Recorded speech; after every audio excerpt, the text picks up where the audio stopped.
मंत्री शर्म करो, शिक्षा मंत्री शर्म करो, हमें चाहिए, हम लग के रहेंगे, भैया मांगे, निक्कू मांगे, अरे बिहार मांगे, डंडे मारो, चाहे जेल में डालो, हम लग के रहेंगे, हमें चाहिए, सुन लो नीति, सुन लो शिक्षा मंत्री जी, हम लग के रहेंगे, हमें चाहिए, आवाज दो, आवाज दो, लड़ेंगे, लड़ेंगे।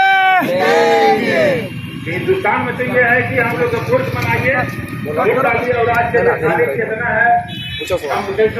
आज हम लोग का आंदोलन का 8वां दिन है जी, और हम लोग की मांग है सरकार से 7वां चरण प्राथमिक विज्ञप्ति जल्द से जल्द लागू करने की। पिछले 42 महीना से हम लोग धरना दे रहे हैं और रोड पर हैं, तो कोशिश यही रहना चाहिए कि हम जितने सारे सीटेट बीटेट उत्तीर्ण अभ्यर्थी हैं उनको रोड पर से बोर्ड पर ले जाने का काम सरकार करे और अपनी राजनीतिक रोटी ना सीखे। और साथ साथ जितने बिहार के अंदर रहने वाले तमाम भाई और बहन हैं उन लोगों को कहेंगे सब कोई मिलकर आंदोलन कीजिए ताकि इस आंदोलन को ज्यादा से ज्यादा मजबूती प्रदान मिल पाए, और आप लोग फंडिंग भी कीजिए ताकि इस आंदोलन को कर पाए। जो साथी घर में बैठ के अभी देख रहे हैं उनके बारे में 2 शब्द कहें, और जो भी आर्थिक रूप से या शारीरिक रूप से नहीं दे पा रहे हैं, यहाँ पे प्रेजेंटेशन गर्दनी बाग में नहीं दे पा रहे हैं, उनके लिए कुछ कहिए कि ताकि वो मोटिवेट और आए। जो लोग घर में बैठ के देख रहे हैं खुद की जिंदगी खुद के लिए बर्बाद कर रहे हैं, उनकी एक माँ बाप की एक इच्छा शक्ति थी कि उनको एक अच्छी जिंदगी देने की, तो वो इच्छा शक्ति जो है वो कभी नहीं पूरा कर पाएंगे। इसलिए नहीं कर पाएंगे क्योंकि 2 महीना के बाद लगभग 5 केस होने वाला है बहाली पे।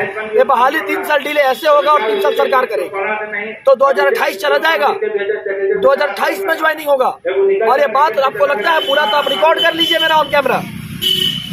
इसलिए आप लोग ज्यादा से ज्यादा आइए, शारीरिक रूप से जो आते हैं उनको आइए, जो आर्थिक रूप से भी सहयोग करना चाहते हैं उन लोग कीजिए ताकि इस आंदोलन को आगे बढ़ा सके। यह एक राजधानी है और राजधानी में मिनट पल में खर्च है, तो सारे लोगों को हम कहेंगे और हाथ जोड़ के विनती करें कि आप लोग आइए, आंदोलन को मजबूत कीजिए। धन्यवाद। बिल्कुल जी, हम आपसे पूछना चाहते हैं जो इस बार स्टूडेंट सीटेट का फॉर्म भर के और बड़ी लगन से तैयारी कर रहे हैं, उनको तैयारी करना चाहिए या गर्दनी बाग में आना चाहिए? 2 ऑप्शन है। हम लोग नहीं कर रहे हैं कि आप तैयारी नहीं कीजिए, तैयारी किसे कीजिए, लेकिन एक बात को ध्यान रखना होगा कि तैयारी आप कीजिएगा तो सीटेट में 2 नंबर 4 नंबर 5 नंबर बढ़ा सकते हैं, लेकिन एकेडमिक जो नंबर है वो आपका वही रहेगा। और जो आप 3 साल से तोड़ीपारी से मानसिक रूप से आप दिव्यांग हो चुके हैं, तो उसको मतलब जो नए लड़का अभी तैयारी कर रहा है सीटेट का, उनसे आप नहीं जीत पाइएगा रेस में, क्योंकि वो लंबी रेस का घोड़ा है, तो नियमित प्रयास में है और आप मानसिक रूप से प्रेशर में है। तो कहीं ना कहीं आपको ये समझना होगा कि आप 5 नंबर बढ़ाकर भी लाते हैं तो आपकी नौकरी सुनिश्चित नहीं होगी। अगर आपकी नौकरी सुनिश्चित करनी है, इस आंदोलन में लड़ना होगा, इस आंदोलन में भाग लेना पड़ेगा और इस लड़ाई को जीत करके 7वें चरण को जितना जल्द हम लोगों को समाप्त करवाना पड़ेगा, उसके बाद कुछ होगा। और मैं आप लोगों को बता दूँ कि बिहार सरकार के पास 2,73,000 केवल प्राइमरी में रिक्तियाँ है, ये RTI की एक आंकड़ा है। और इतना रिक्तियाँ रहने के बावजूद भी हम शिक्षक अभ्यर्थी, हमारी संख्या लाखों में इससे ज़्यादा नहीं है। बिहार सरकार केवल हम लोगों को लटकाए हुए हैं गलत नीति और गलत रवैया के कारण, और हमारा भी इसमें दोष है कि हम लोग पूरा पार्टिसिपेट नहीं कर पा रहे हैं इस आंदोलन में। अगर हमारा संख्या बल और हुजूम होती तो हम लोग कब भी विज्ञप्ति ले ये होती है, हमको भी मालूम है। लेकिन यहाँ पर देखिए गुटबाजी का राजनीति होती है कि हमारे द्वारा विज्ञप्ति है, भैया तो चलिए ना मोदी जी के पास ला दीजिए, क्या दिक्कत है। बहुत सारे देखिए, एक और मैं बता दूं, इसमें इतना नेता जन्म ले लिया है कि मतलब कहिए नहीं, नेता इनको तो कहबे मत कीजिए। ऐसा लगता है कि ईटा छाप चुनाव मिल गया है, अब वोट मांगती चल रही है कि चलिए भाई अपना सीटेट का तैयारी चल रहा है। आप इस पर बेशक कुछ नहीं कहना चाहेंगे, टीका टिप्पणी मैं नहीं करता हूँ, लेकिन इतना कहूँगा पिछले बार के हाथी कहीं अनकिना लटक गई लो ना तो बड़ी दिक्कत हुई। ऐसे भगवान सबको खुशहाल रखा, जितना जल्दी मिलजुल के 7वां चरण ले लिया वही में भलाई बा। सिद्धार्थ जी हमारे जी साथ जुड़े हुए हैं, हम कल से हमारे साथ संगठन में जुड़े हैं और हमेशा से आप काम करने वाले लीडर रहे हैं। तो जो लोग अपने स्वार्थ के कारण, सीटेट के स्वार्थ के, अपने स्वार्थ के कारण घर में छुपे हैं, बैठे हैं और छात्रों को वो बोल रहे हैं नहीं आने के लिए, सपोर्ट नहीं करने के लिए, उनके बारे में क्या कहना चाहते हैं? ये कोई बात नहीं है। हम किसी को, अगर हम किसी को प्रोत्साहित नहीं कर सकते हैं तो किसी को भ्रामक या किसी को भ्रमित करने का हमें कोई अधिकार नहीं है। और रही बात सर आंदोलन में आने का, तो अब आना चाहिए, क्योंकि अब नहीं आइएगा तो फिर विज्ञप्ति तो दूर हो ही रही है, आपका जीवन भी अंधकार में चला जाएगा। तो ये सही समय है, आप आइए और पुरजोर तरीके से सरकार को झुकाइए और विज्ञप्ति के संदर्भ में अपना कार्य को योगदान दीजिए, ताकि आपका जो बहाली है ससमय आए। आप जो सोच रहे हैं कि दिसंबर सीटेट पास कर लेंगे तो सेफ जोन में चले जाएंगे, कभी नहीं सेफ जोन में जाते, क्योंकि जब दिसंबर सीटेट का जब परिणाम आएगा उसके तुरंत बाद आपका फरवरी में जुलाई का नोटिफिकेशन आ जाएगा। तो फिर आप फिर जुलाई का तैयारी कीजिए, फिर जुलाई का रिजल्ट आएगा, फिर दिसंबर का एग्जाम, माने यही रिसाइकल और साइकिल आप खेलते रहिए। सरकार बहाली को डिले करते रहिए। सरकार तो चाहती ही है कि इस बहाली को जितना लंबा खींचे उतना अच्छा रहेगा, क्योंकि ये जो आपकी बहाली है ये सियासी खेल के भेंट चल रहा है, ऐसा नहीं होना चाहिए। आप लोग अपना अपना जो आप घर पे हैं घर से निकलिए पहले। जब तक आप घर से नहीं निकलिएगा तब तक 7वां चरण विज्ञप्ति आपके हाथों में नहीं है। और एक एकजुटता दिखाइए, ये मत तो एक दूसरे का मुंह मत ताकिए कि वो जाएगा तो हम जाएंगे, ऐसा आप अपना सॉफ्ट कॉर्नर नहीं चुनिए। आप जो है आप आइए और यहाँ मिलकर हम लोग सरकार को झुकाएं और इसी तरह हम लोग का विज्ञप्ति जारी हो, ताकि हम लोग का ये बहाली जो है सुरक्षित हो, क्योंकि अभी तक हम लोग का बहाली सुरक्षित नहीं है। दिसंबर आएगा, अगर उससे पहले हमारा नोटिफिकेशन नहीं आता है, क्योंकि विज्ञप्ति में एक कट ऑफ डेट होता है, उस कट ऑफ डेट से पहले जितना लोग अर्हता रखते हैं वो उनको मान्य माना जाता है। लेकिन अभी तक इस तरह का विभाग के द्वारा कोई भी लेटर या पत्र जारी नहीं हुआ है। तो इसलिए मैं कहना चाहता हूँ कि अभी भी समय है। आप लोग जो है आप जो नकली जो ईगो या भ्रम पाले हुए हैं, जो हम आएंगे वो आएगा, ये राजनीति वो सोशल मीडिया पर, ये सब चीज़ बंद कीजिए और यहाँ गर्दनी बाग में आके पुरजोर तरीके से सरकार को झुकाइए और अपना विज्ञप्ति जारी करवाइए। मुझे लगता है कि ये अंतिम लड़ाई है। 3.5 साल हम लोग के से ज़्यादा आंदोलन किए हैं सालों से, ये मुझे लगता है अंतिम रन है। ये अंतिम रन में सब लोगों को एक साथ आना चाहिए, अपना जो द्वेष है अंदर वो सब त्यागिए और 7th फेज नोटिफिकेशन के लिए कार्य करने के लिए आह्वान कीजिए आप यहाँ से सर, क्योंकि आपको बहुत मानने वाले हैं।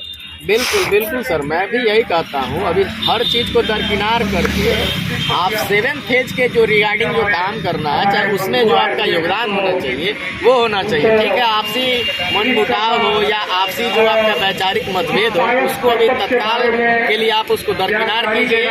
ठीक है, यहाँ कोई व्यक्ति विशेष का आंदोलन नहीं हो रहा है।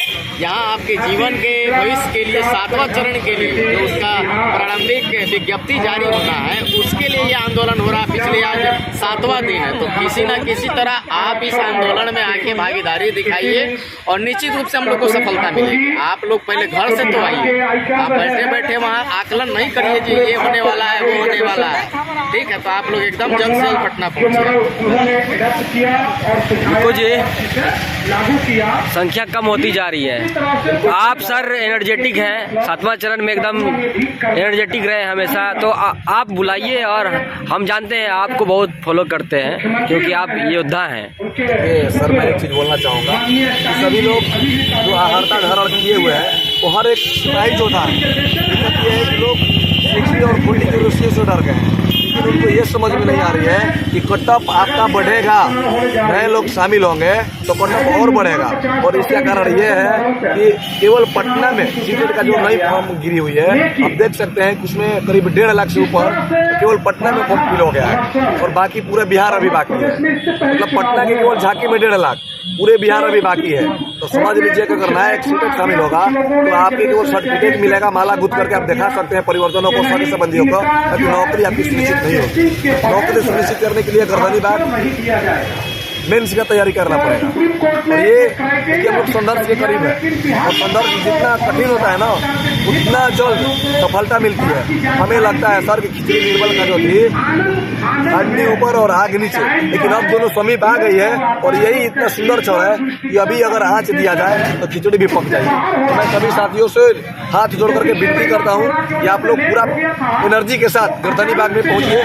20 दिन के अंदर में आप लोगों का कुछ नया सुनने को जरूर मिलेगा, मैं वादा करता हूँ। अंदरूनी बात मैं नहीं बताऊंगा, क्योंकि मैं कल संदीप सौरभ जी से भी, चित्ररंजन गगन जी से, तेजस्वी जी से भी मैं मिला हूँ और सारी बातों को मैं रखा हूँ कॉटन रेट को लेकर के। उन्होंने आश्वासन दिया है 20 दिन के अंदर में कुछ बोले हैं, तब तक मैं चाह रहा हूँ। और वो बोले कि 20 दिन के बाद आप लोग आंदोलन कीजिएगा, आंदोलन छोड़ दीजिए। हमने बोल दिया कि सर अनिश्चितकालीन धरना चले दीजिए, जिस दिन खुशखबरी मिलेगी उस दिन हम छोड़ देंगे, क्या दिक्कत है। तो वो लोग तोड़वाना चाह रहे हैं और आप लोग तोड़ना चाह रहे हैं, इसलिए आप लोगों से रिक्वेस्ट है कि आप लोग गर्दनी बाग में आइए और हमारी हिम्मत को बढ़ाइए। आप लोग घर पे न रहें और अपनी संख्या बल से ये सिद्ध कराइए कि 7.5 शिक्षक अभ्यर्थी किसी पहचान के मोहताज नहीं है, अपनी हिम्मत को पहचान देते हैं। और आप 22 अगस्त के जो आंदोलन किए थे ना, एक जोधा रूपी, वही आंदोलनकारी आज भी है। अपने तैयारी में लगे रहिए, लेकिन अपना जो इम्पोर्टेंट समय है वो आंदोलन में दीजिए। बहुत बहुत धन्यवाद। सर आपका क्या नाम हुआ और कहाँ से आए हैं? मेरा नाम हुआ शशि शेखर जी, हम मुंगेर जिला से आए हुए हैं। जी, बराबर आंदोलन में आते हैं। क्या सर की एकता में बल है, लेकिन कुछ आपसी मतभेद के कारण अब लोगों को भी लग रहा है कि साथ देना चाहिए, लेकिन उनको शर्म आती है आने में, उनको शर्म आती है। और सरकार की जो रवैया देख रहे हैं, चाहे सेंट्रल गवर्नमेंट हो या स्टेट गवर्नमेंट हो, ये लोग शिक्षा व्यवस्था को बर्बाद करके सोचता है सब दिन राज करते हैं।